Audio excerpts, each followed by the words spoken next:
नमस्कार।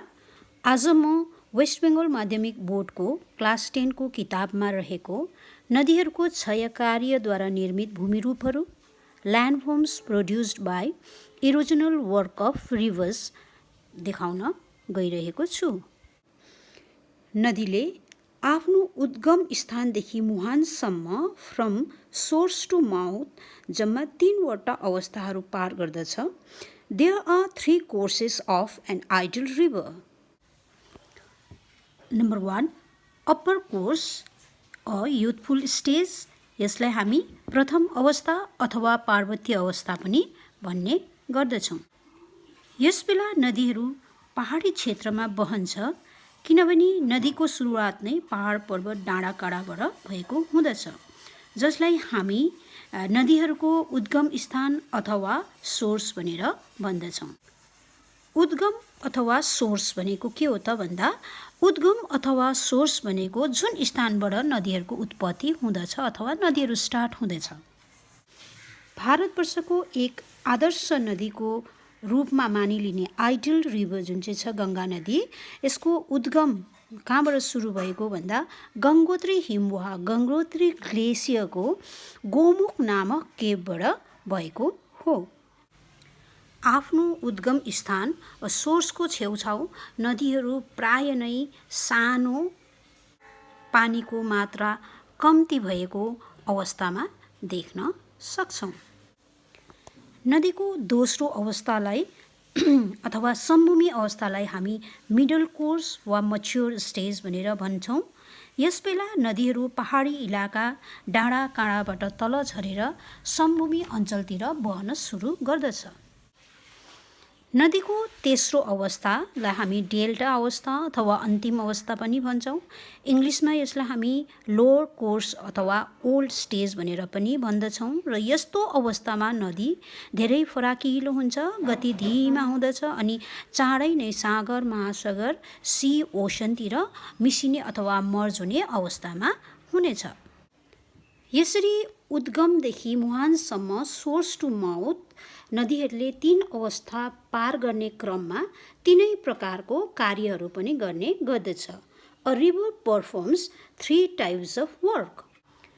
Number 1, work of erosion. यसलाई हामी क्षयीकरणको कार्य अथवा खियाउने काम भनेर भन्दछौँ। And the second work is work of transportation. यसलाई हामी नेपालीमा परिवहन गर्ने कार्य अथवा परिवहन कार्य भनेर भन्छौँ। एक ठाउँदेखि माटो ढुङ्गाहरू सोरेर अर्को ठाउँ लाने, बगाएर अर्को ठाउँ लाने।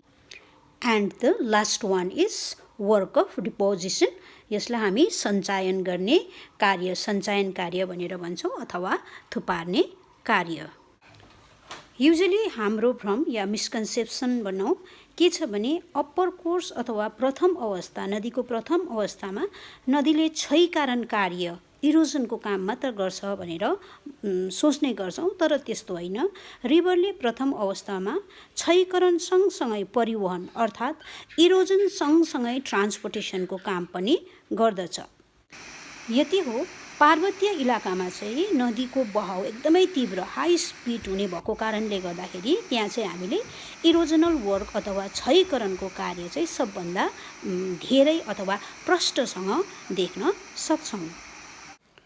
सबै नदीहरूको क्षयीकरण गर्ने क्षमता एउटै हुँदैन। कुनै नदीले क्षयीकरण वा इरोजन कम्ती गर्छ भने कुनै नदीले धेरै। यस्तो हुनुहरूको कारण नम्बर 1 छ जमिनको ढाल, स्लोप अफ द ल्यान्ड।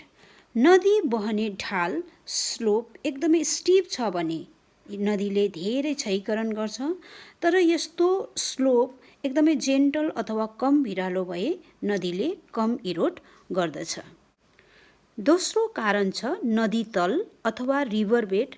जहाँ नदी बहन्छ त्यसको मुनिपट्टिको भाग कठिन र कोमल शिला स्तर, हार्ड अनि सफ्ट रक स्ट्राटाद्वारा बनिएको हुन्छ।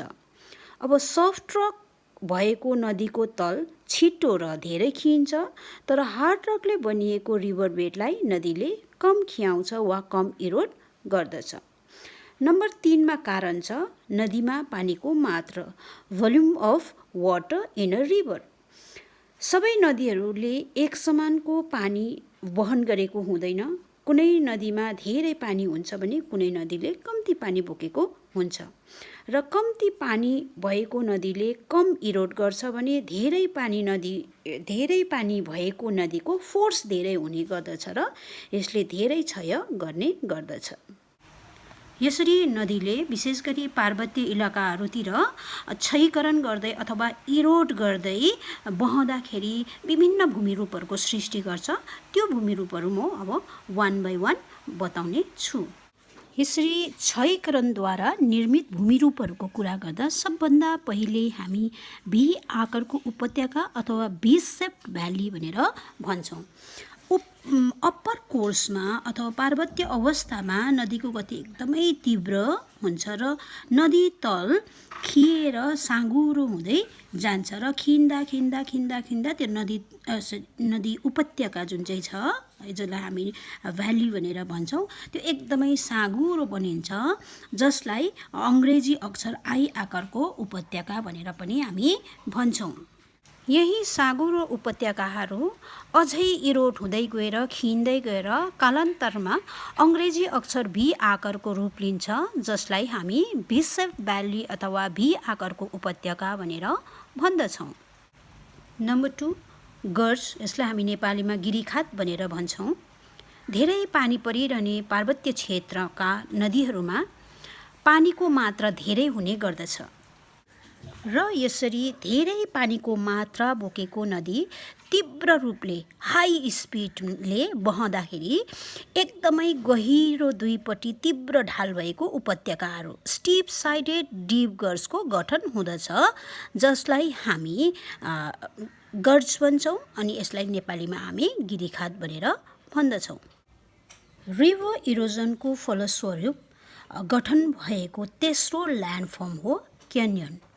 यही गिरीखातहरू गर्ज अझ खिन्दै गएर गहिरो अनि फराकिलो हुँदै बढ्दै गयो भने यसलाई हामी क्यान्यन भनेर भन्छौँ। एनलार्ज्ड फर्म अफ गर्ज इज कल्ड अ क्यान्यन।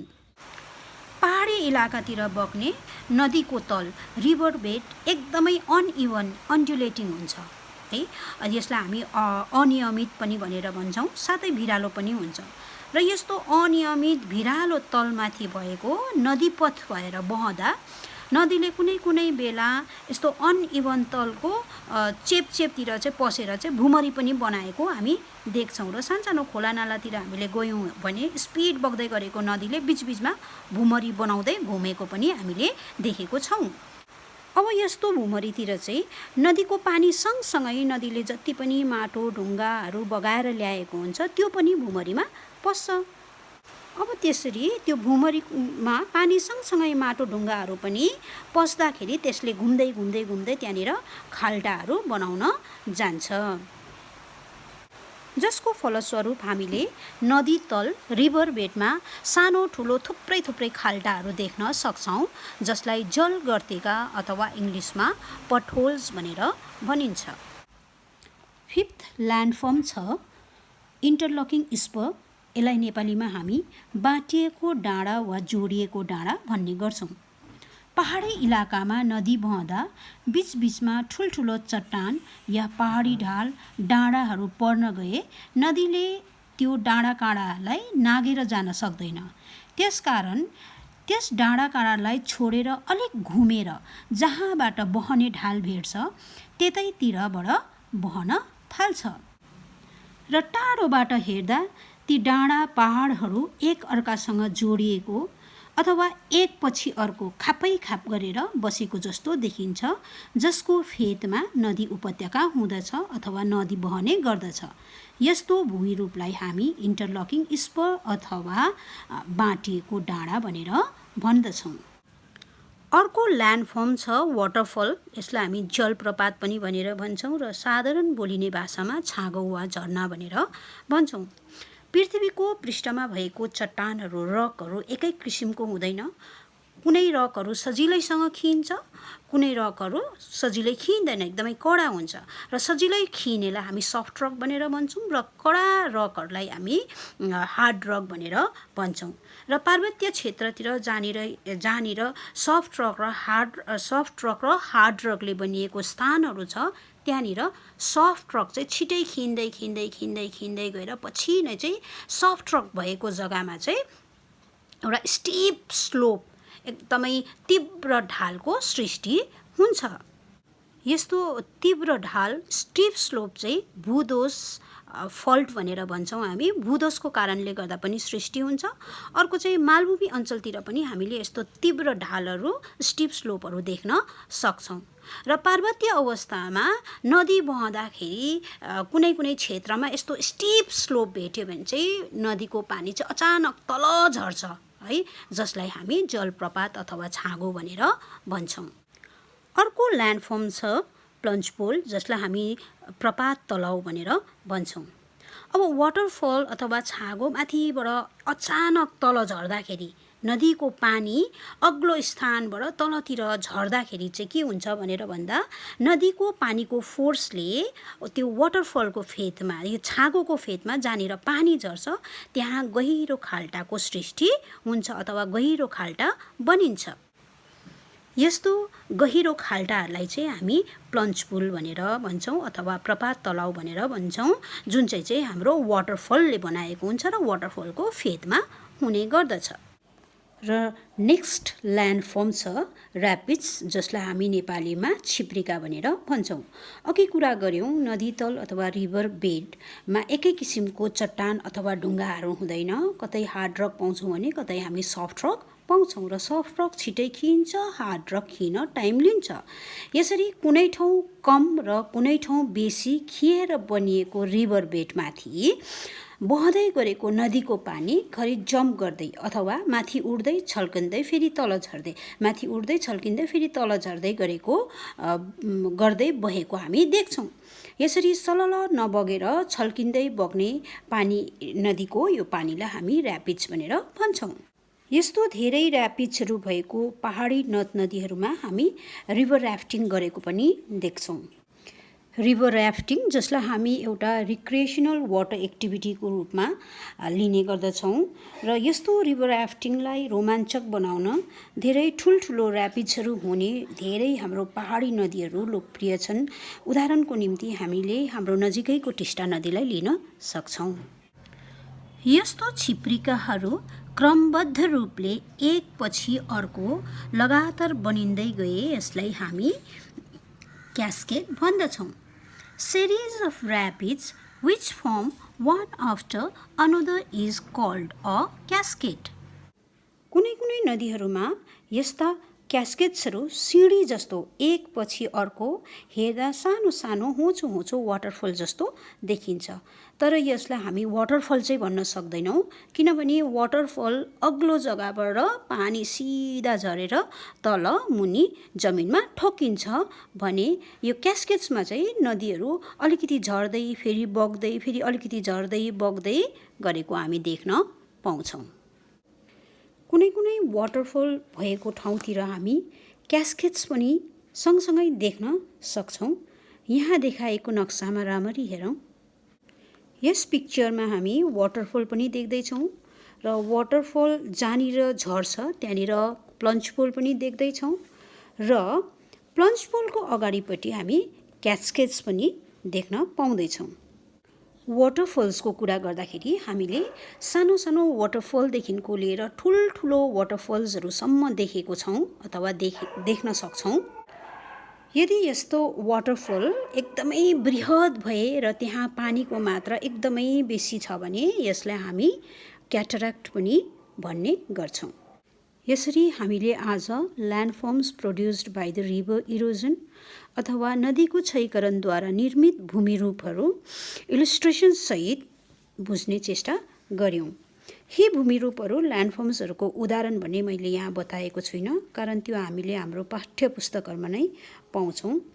र यसरी नानीहरूले यहाँ देखाएको पिक्चर्सहरूलाई फलो गर्दै बुक्सबाट कतिपय टर्मिनोलोजीहरू एक्जाम्पल्सहरू याद गर्यो भने सजिलोसँग अनि आफ्नै भाषामा राम्रोसँग नानीहरूले बुझ्न र लेख्न सक्छन्। अब नेक्स्ट भिडियोमा चाहिँ म landforms originated through the depositional work of running water or river अथवा नदीको सञ्चयन कार्यद्वारा निर्मित भूमिरूपहरूबारे कुरा राख्नेछु। धन्यवाद।